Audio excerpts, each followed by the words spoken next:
Isang magandang gabi sa inyong lahat, magandang umaga sa lahat ng ating mga kaibigan, sa lahat ng ating mga kapatiran, sa lahat ng mga tao na nagnanais po matuklasan o madiscovery ang mga katotohanan, lalong-lalo na po ang mga hula at kasaysayan ng Iglesia ng Diyos nitong huling kapanahunan. Welcome po sa ating pag-aaral ng salita ng Diyos sa oras na ito. At gusto ko pong sagutin ang mga katanungan na ipinaabot po sa atin ng isang kaibigan. Ito po ay paglilinaw lang po, no? So, mayroon po ditong 8 katanungan na gusto ko pong sagutin sa magitan po ng presentation na to. Ang una po niyang katanungan ay ito po, mga kaibigan. Ito pa po ang mga tanong na sagutin mo lahat, ha. Salamat po. Number 1 na tanong niya, kung ang SDA Church ay tinakwil na ng Diyos, saan ito malinaw na mababasa sa Biblia o sa mga sulat ni Ellen White? Pangalawa, kailan eksaktong naging apostata ang SDA Church? At ano ang particular na pangyayari o doktrina na naging dahilan nito? Next na tanong po niya, kung ang IMS o International Missionary Society, Seventh-day Adventist Church Reform Movement ang tunay na nalabi o remnant, paano ninyo mapatutunayan ito mula sa Biblia? Pang-apat, bakit hindi sumama sa IMS ang karamihan ng mga Adventist pioneer at leader pagkatapos ng pagkakahati o separation? Number 5, mayroon bang sulat si Ellen White na tahasang nag-uutos sa mga membro na humiwalay sa SDA Church at magtatag ng hiwalay na organisasyon? Yan po ang panglima niyang tanong.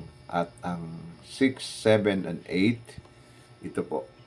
Kung mali ang SDA dahil sa pagkukulang ng mga leader nito, paano ninyo masisiguro na ang IMS o International Missionary Society, Seventh Adventist Church Reform Movement ay hindi rin maaring magkamali bilang organisasyon? Number 7, ano ang batayan ninyo sa pagsasabing kayo lamang ang tunay na pagpapatuloy ng Advent Movement? At number 8, kung ang trigo at damo ay magkasamang lalago hanggang sa anihan, Matthew 13, bakit kinakailangan ang paghihiwalay sa organisasyon bago ang panahon ng paghatol? Okay? So yan po yung 8 katanungan, mga kaibigan, na ipinadala po sa atin. At gusto ko po itong himay-himayin at isa-isahin pong sagutin. Pero bago ko po ito sagutin, isa-isa, gusto ko muna pong i-present ang kasaysayan po, ang mga hula at kasaysayan ng Seventh-day Adventist Church. Yun po ay mga mahalagang katanungan, mga kaibigan, na kung saan kailangan po natin ng paglilinaw. Okay?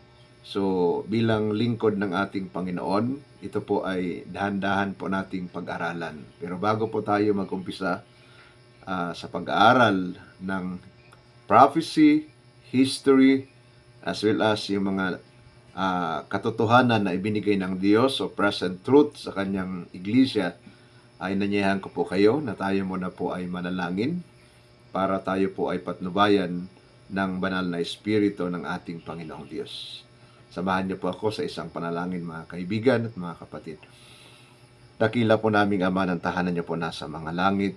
Sa oras na ito, ako po ay lumalapit po sa inyo habang sisimulan po ang pag-aaral ng kasaysayan at mga hula ng inyong iglesia. Inihiling po namin, o Panginoong Diyos, ang inyong banal na Espiritu, na bigyan po kami ng pang-uunawa, lalo na po ang aking mga viewers, o ang mga makikinig at manonood sa video na ito, patnubayan po sila, Panginoon. Bigyan niyo po sila ng interest sa pag-aaral ng inyo pong mga salita upang kanila pong madiscovery at o matuklasan at makita po nila ang maliwanag na hula at kasaysayan po ng inyong iglesia. At makita po nila, O Diyos, kung nasaan na po ngayon ang inyong iglesia na nagdadala po ng presenting katotohanan.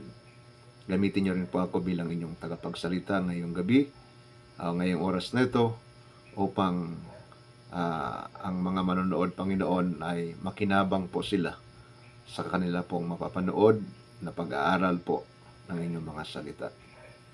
Patawad po, O Diyos, kung saan niyo po ako nasumpungan nagkulang, nagkasala. Patawarin niyo po ako, kami, kagaya po ng pagpapatawad po namin sa mga nagkasala po sa amin. Ngayong sa oras na ito, hindi po ang kagustuhan ko po ang masunod, kundi po ang inyong kagustuhan. Ito po, O Diyos, ang aking dalangin, magana po ang inyong kalooban sa pangalan ng aming Panginoong Hesus. Amen. Purihin po ang ating Panginoon sa oras na ito.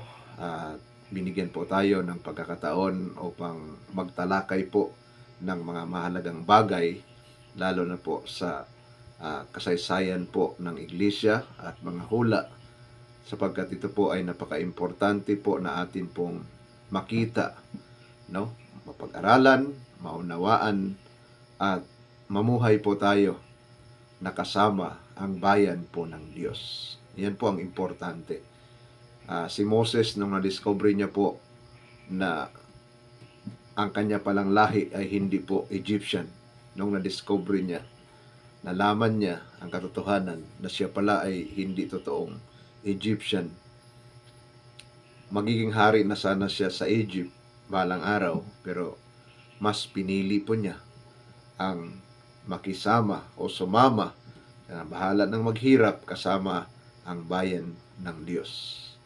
Kaya iniwan niya po yung karangyaan doon sa Egypt, lahat ng karangalan, no, iniwan po ni Moses. Mas pinili po niya na sumama at makisama kahit nasa hirap o sa ginhawa man, makasama lang niya ang kanyang bayan.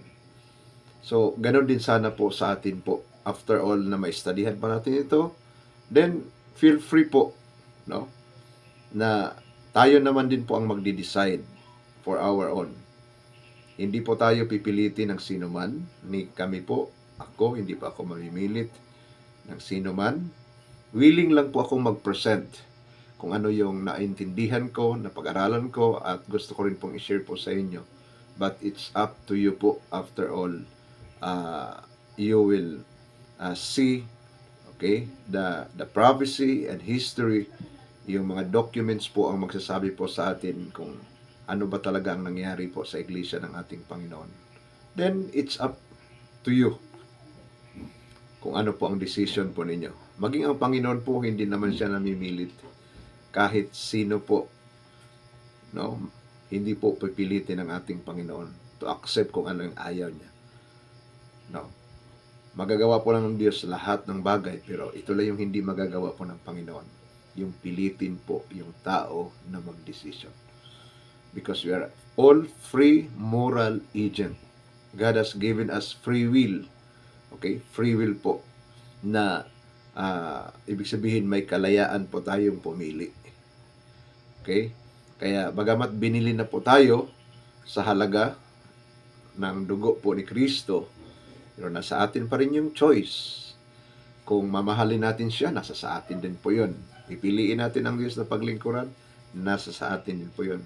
Tanggapin po natin si Kristo o hindi, at least narinig na po natin yung message of the gospel, nasa atin pa rin po yung final na decision, hindi po sa Panginoon. Okay? So, sana po sa simple pong video na to na atin pong pag-aralan, tulungan tayo ng ating Panginoon para maintindihan po natin ang malinaw na kasaysayan ng bayan ng Diyos. Now, mga kaibigan, what was the prophecy regarding this day church? At saan po natin ito makikita po sa Biblia?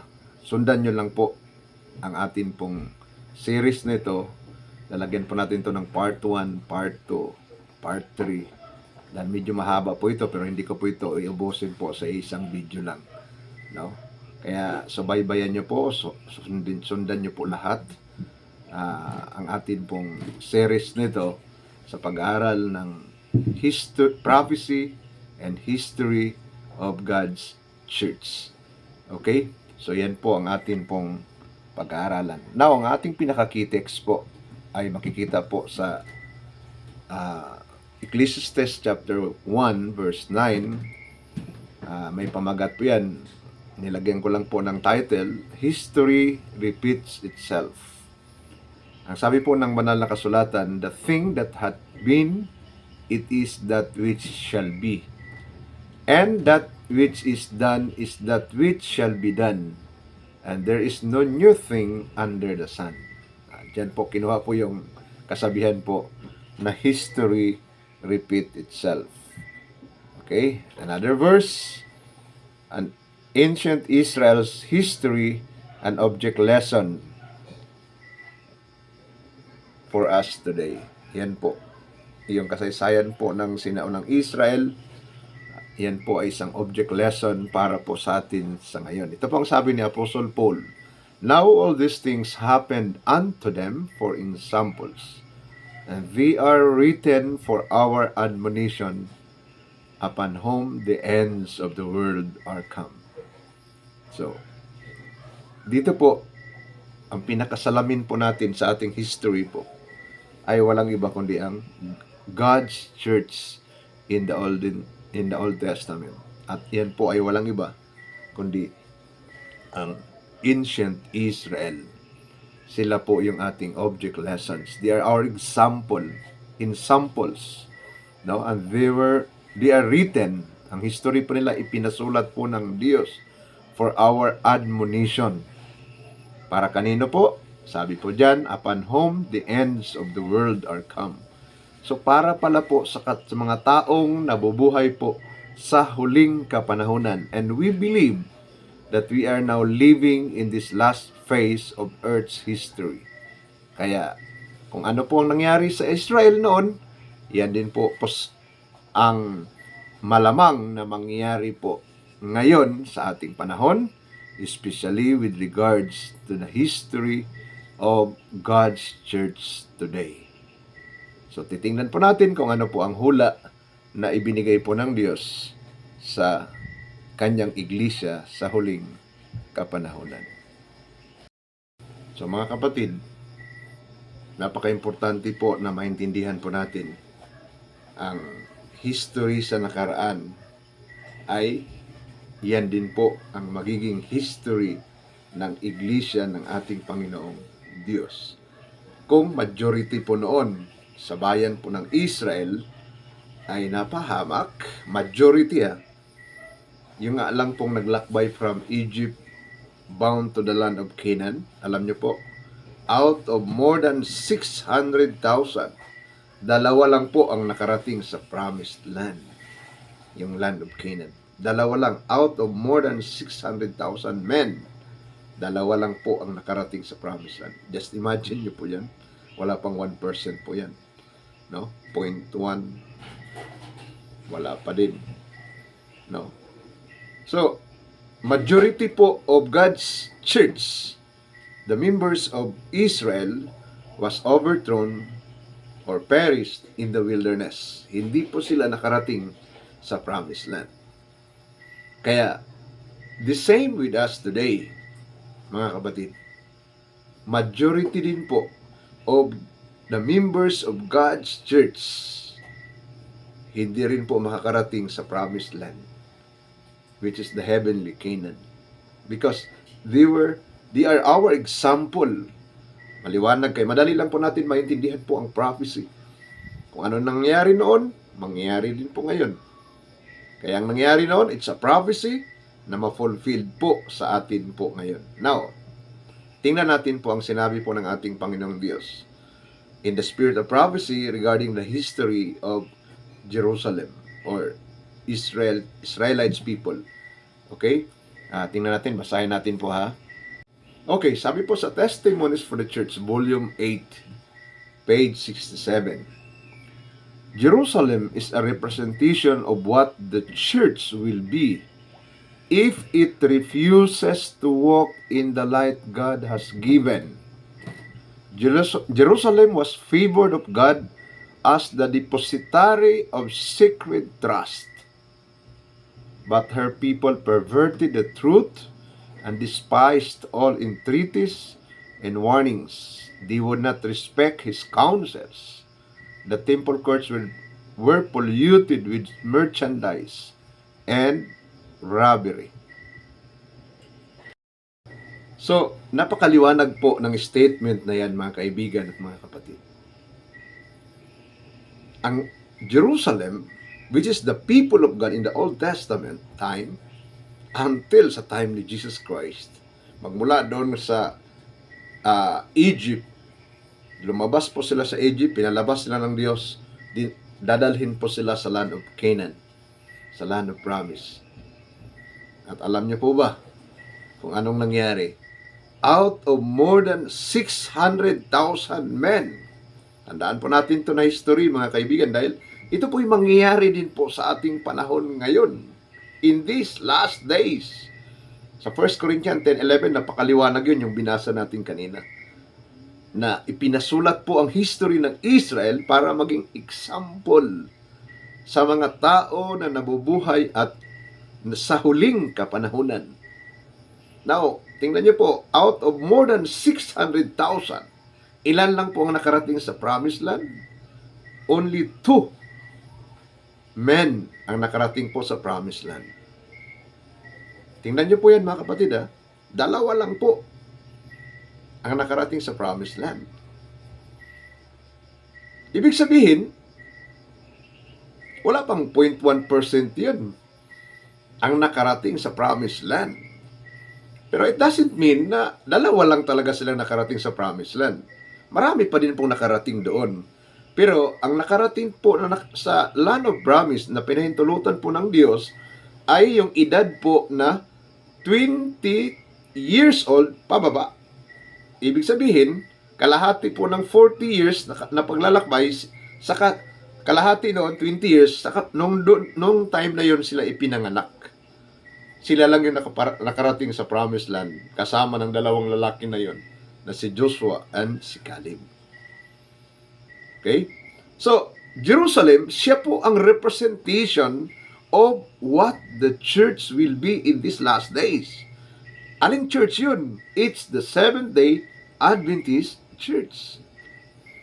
Seventh Adventist Church. Wala pong iba. Sa atin pong pag-aaral ng prophecy and history sa 7 churches po. Okay? Pero may condition po. Representation itong Jerusalem if the church, Seventh Adventist, okay, it refuses to walk in the light God has given. Tandaan po natin, Jerusalem was favored of God. Ang sabi po sa binasa ko na statement, favored of God as the depository of sacred trust. Parang bangko po siya, sa kanya diniposito ng Diyos ang lahat ng sagradong pinagkatiwala. Ito yung mga katotohanan na ibinigay ng Panginoon. Ang salita ng Diyos, ang kautusan po ng Diyos, sa kanya po ibinigay. Ang sanctuary message, lahat po, ang Kristo, sa kanila una pong pinarating ang mensahe po ng Ebanghelyo. Sila po, no? Parang kagaya din sa atin, kagaya, hindi lang parang, kagaya din po sa atin ngayon. Ang Seventh-day Adventist po ito, sa kanya po binigay ang buong katotohanan through the Bible and the spirit of prophecy. Ang present truth sa Seventh Adventist po ibinigay. Yung mga writings ni Mrs. White, sinulat ng propeta, iniwan po sa Seventh Adventist. Kaya nakakatawa po minsan, ako ilang beses na ako napagsabihan na wala daw po akong karapatan na magbasa ng mga writings ng kanilang propeta. Wala daw akong karapatan. At saka, bakit daw namin binabasa yan? Hindi naman yan sa amin. Pero one time, meron talaga akong nasagot, mga kaibigan, Sinagot ko talaga, sabi ko, paano nyo pong nasabi na wala po kaming karapatan na magbasa ng mga writings ni Sister White o ng Spirit of Prophecy? Bakit mas sinasabi ninyo na wala kaming karapatan? Dahil hindi po kami nagmamay-ari niyan. Kayo ang nagmamay-ari. Sabi ko, doon sa Masbate, way back 1998, sinabihan pa ko niyan. Sa Ifugao, nasabihan din ako niyan nung nandun pa ako sa Luzon. Sinabihan namin, ganun pala, wala pala kaming karapatan na magbasa magbasa niyan. Bakit pa kayo nagbibinta sa amin? Bakit nyo kami binibintaan? Sabihin nyo sa publishing nyo, sa mga colportor nyo, huwag magbinta sa amin, mga IMS. Huwag. At saka, isa pa po mga kapatid, once na nabili mo na yung isang bagay, halimbawa po ito, isang libro ng Spirit of Prophecy, libro ng SOP, ito, meron ako ito, again, nasa harapan ko. Once na bininta sa akin at binili ko na po, ang tanong, sino na po ang nagmamayari niyan? Binayaran ko na. Gaya ng 3 volumes po ng Spirit of Prophecy, yung kulay blue. Plus 1 Bible. Alam niyo po kung magkano yung bili ko, yung sa akin po na isang set? Noon po, way back 1996, bago pa akong kasal noon. Kahit medyo mahirap po ang financial, pero pinagsikapan ko na makabili talaga ng 3 volumes na yun. Hindi pa kasi uso yung sa online. 3 volumes na yun. Worth 7,000. Tapos ngayon, sasabihan po kami na wala kaming karapatan na magbasa dahil hindi naman kami nagmamay-ari niyan. Parang nakakatawa naman po. Anong klaseng nagbibinta po yan? Pagkatapos na naibinta sa amin, binayaran namin ng pagkamahal-mahal, tapos sabihan kami, wala kayong karapatan na magbasa niyan dahil amin yan.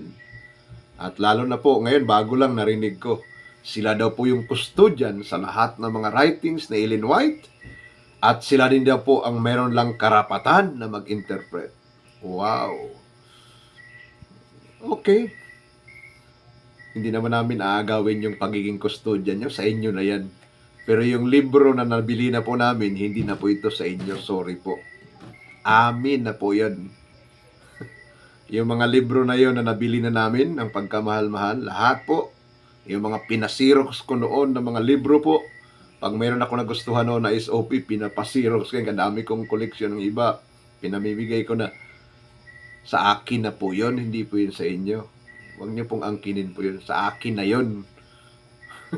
Akin na yun, hindi na po yun sa inyo. At saka wala pong sinabi sa last will and testament na Ellen White na pati pag-interpret, kayo lang po ang mayroong karapatan na mag-interpret. Wala pong ganun. At saka nakakaano naman po kung every time na magbasa kami, halimbawa magbasa yung mga tao, lahat pala ng babasahin doon, pupunta pa kami sa Ellen G. White Estate para magtanong. Na ano po ba ang ibig sabihin nito? Nakakano, anong klaseng libro po yan?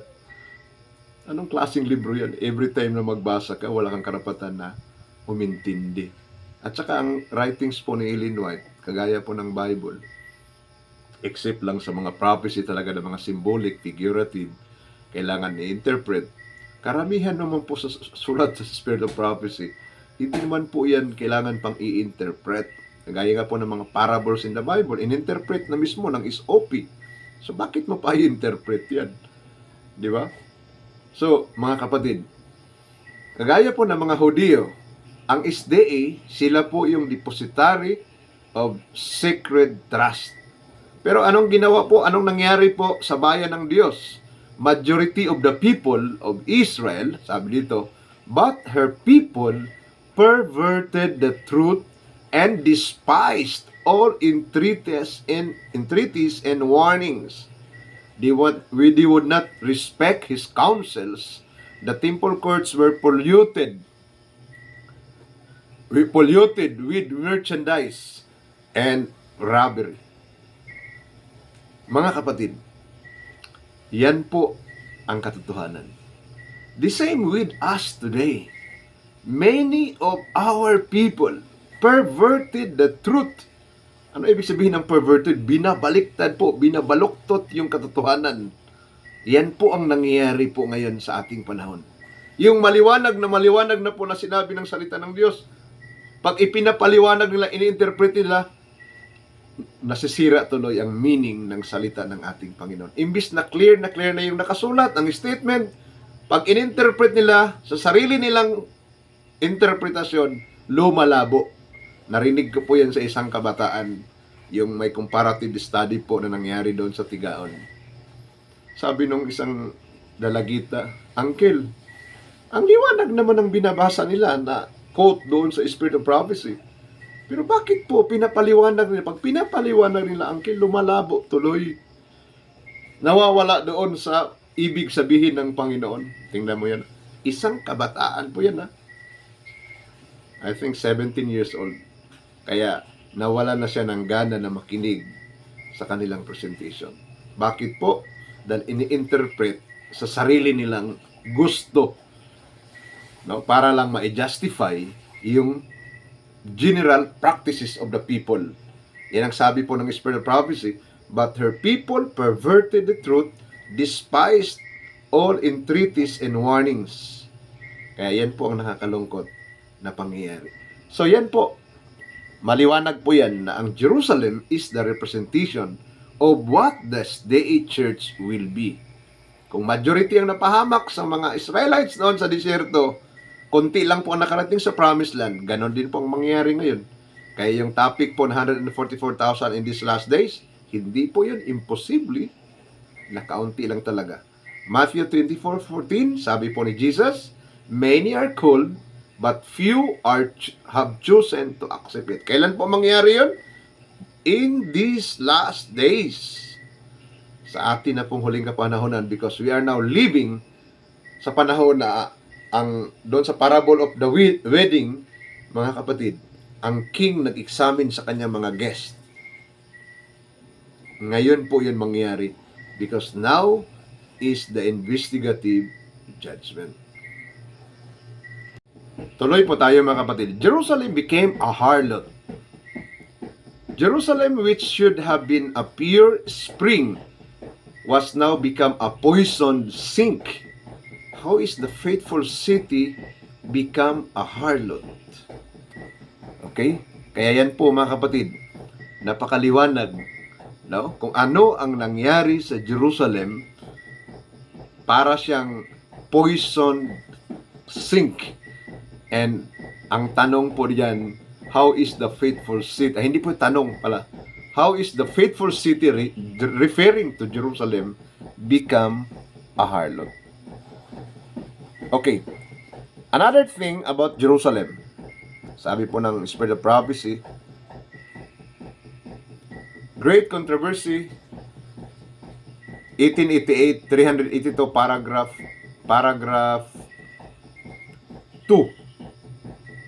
Okay. I-atras ko lang ng konti. Okay, sabi po dyan, Babylon is also charged with the sin of unlawful connection with the kings of the earth. Yung Babylonia po, hindi ko po sinasabi na ang Seventh Adventist Babylonia ba? Isang organization po, organizational system po ang tinutukoy dyan. Babylon is also charged with the sin of unlawful connection with the kings of the earth. It was by departure from the Lord and alliance with the heathen that the Jewish church became a harlot. Kailan po pala naging harlot po ang Jewish church? Nung siya po ay lumayo sa ating Panginoon at nakipag-alliance na po sa mga pagano, mga heathen nation. Diyan po naging harlot ang Jewish church, and Rome, corrupting herself in like manner by seeking the support of worldly powers, receives a like condemnation. Doon po naging Babylon po, mother of harlots, ang Roman Church. Okay?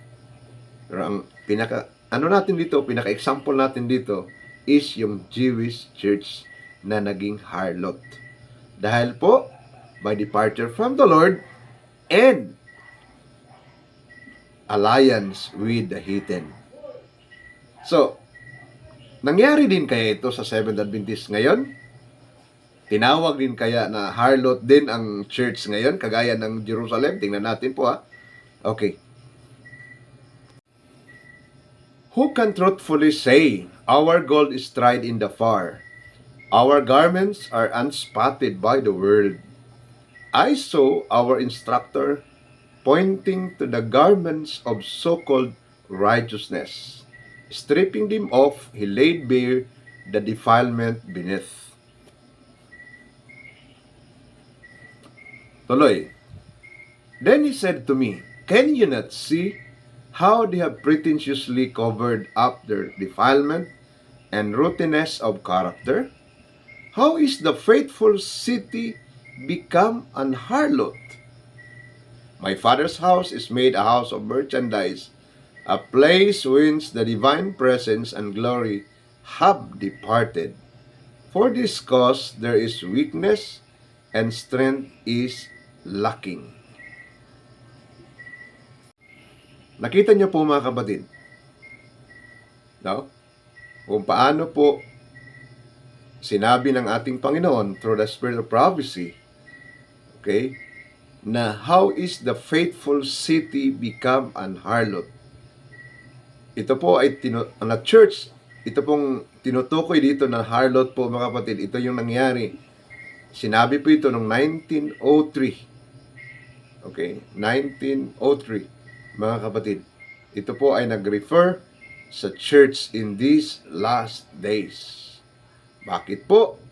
Tingnan natin sa susunod po ng mga testimonies.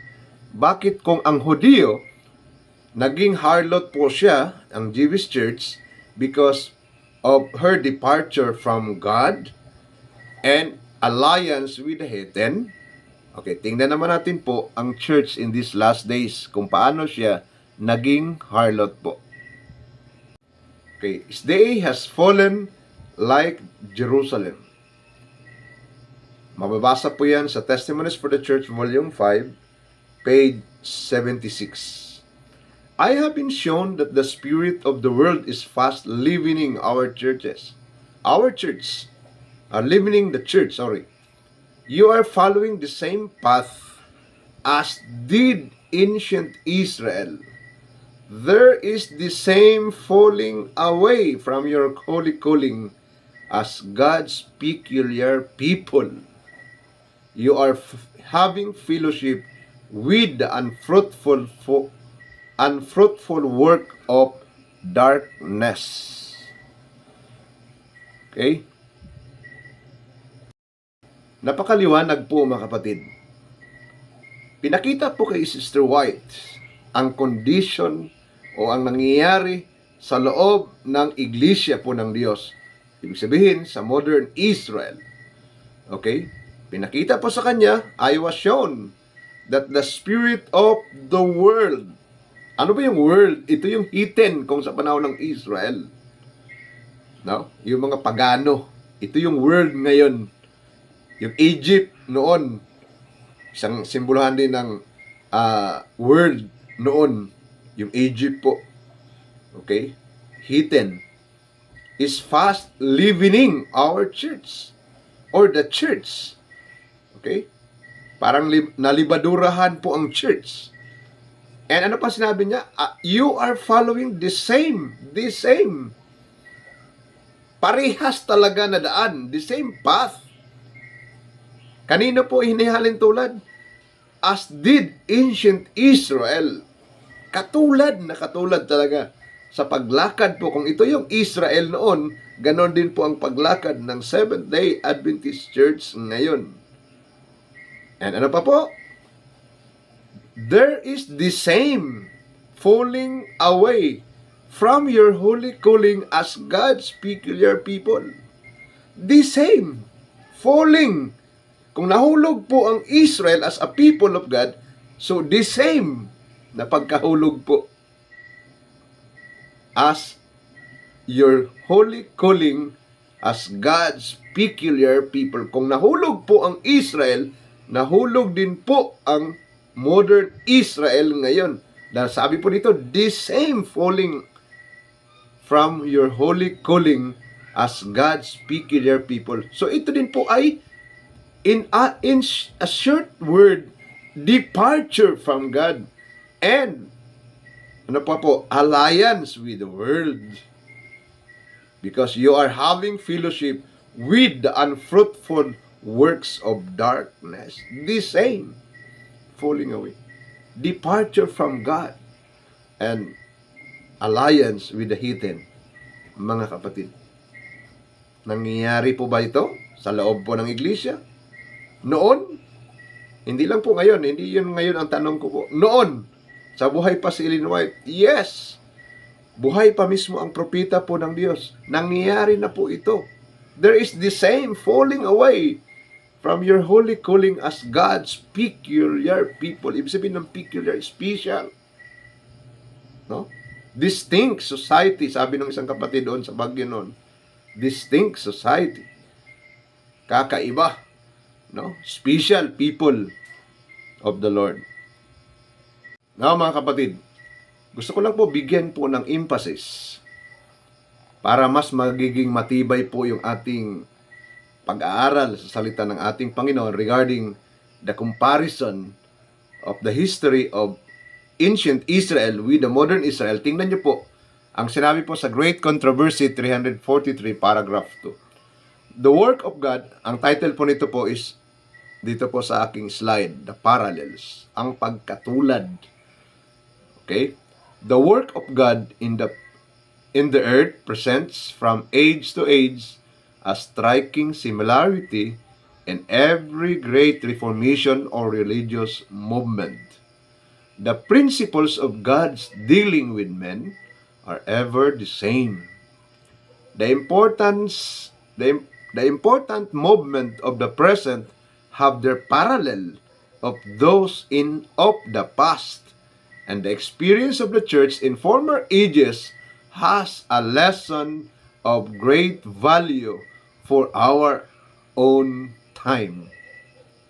Nakita niyo po mga kapatid, napakaliwanag po ng statement po ng ating Panginoon na ang gawain po ng Diyos sa lupa ay nagpapakita po sa atin mula sa isang kapanahunan patungo sa isang kapanahunan na mayroon pong pagkakatulad sa bawat gawain ng malaking reformasyon or any religious movement. Mayroon talagang striking similarity, may pagkakatulad po mga kapatid. And the principles of God's dealing with men, kung ano yung prinsipyo ng pakikitungo ng Diyos sa kanyang sa kanyang bayan ay ganun din po ngayon. Kaya dito po mga kapatid, tandaan po natin, napakaliwanag po nitong parallels na to. Wala talagang kaibahan ang nangyari noon, mangyayari din po ngayon. Tingnan niyo po yung mga sa nakaraang pong history. Yung mga nagsasabi po ng katotohanan, na yung mga mensahe ng ating Panginoon, yung pagsaway o pag-rebuke, no? Pagbabala sa kanila tungkol sa coming judgment. Yung mga sinugo ng ating Panginoon, anong ginagawa po? Kinukutya,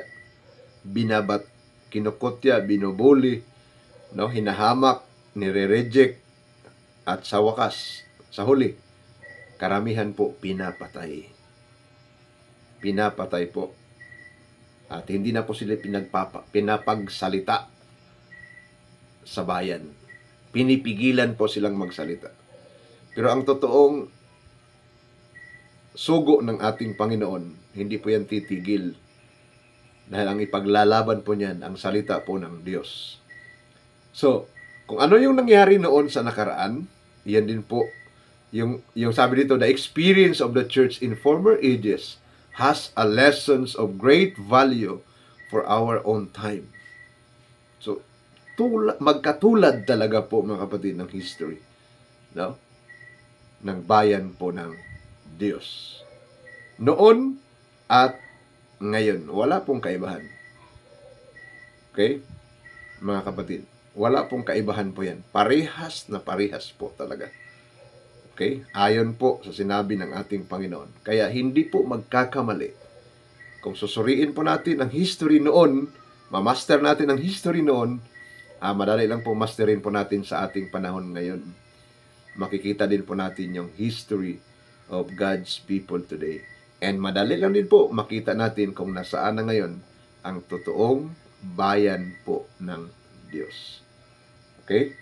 Kaya, mga kaibigan, mga kapatid, pansamantala, putulin muna po natin, hanggang dito na lang muna po. Itutuloy po natin ang karugtong sa part 2. Kaya abangan nyo po yung part 2 po ng ating pag-aaral sa salita ng ating Panginoon. And may the Lord help us and bless us and give us more wisdom and understanding para sa atin pong ikabubuti. Lumago po tayo spiritually and maging ready po tayo sa pagdating po ng ating Panginoon na magkaisa po tayo doon sa totoong bayan po ng Diyos.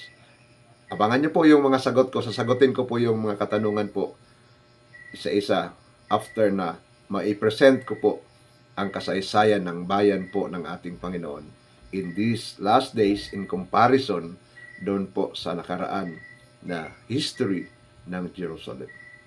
Okay? More of that sa part 2 po. Abangan niyo po ang part 2 ng ating video. May the Lord bless us. This is my wish and prayer in the name of Jesus. Let's pray po to close this series of study sa part 1. Okay? Ama po namin, nasa langit po kayo, sambahin po ang inyong pangalan, dumating po ang inyong kaharian, maganap po ang inyong kalooban dito sa lupa, gaya po ng nasa langit. In the name of Jesus, nagpapasalamat po kami sa time na to na ipinahiram niyo po sa amin, lalo na po sa akin, Panginoon. Salamat po sa inyong gabay, sa inyong giya, na maipresent ko po ang maliwanag na kasaysayan po ng inyong iglesia sa nakaraan in comparison po sa kasaysayan po ng iglesia po ninyo ngayon sa huling kapanahonan. Sana tulungan niyo po ang makapanood ng video na to na himukin po ang kanilang mga puso, bigyan po sila ng pangunawa upang maliwanag po nilang maintindihan, O Diyos, ang propesiya at kasaysayan ng bayan po ninyo. Patawad po kung saan niyo po ako nasumpong nagkulang at nagkasala, kagaya po ng pagpapatawad po sa mga nagkasala po sa akin. Salamat po, Diyos, sa pagdinig niyo po sa aking dalangin sa pangalan po ng aming Panginoong Jesus. Amen.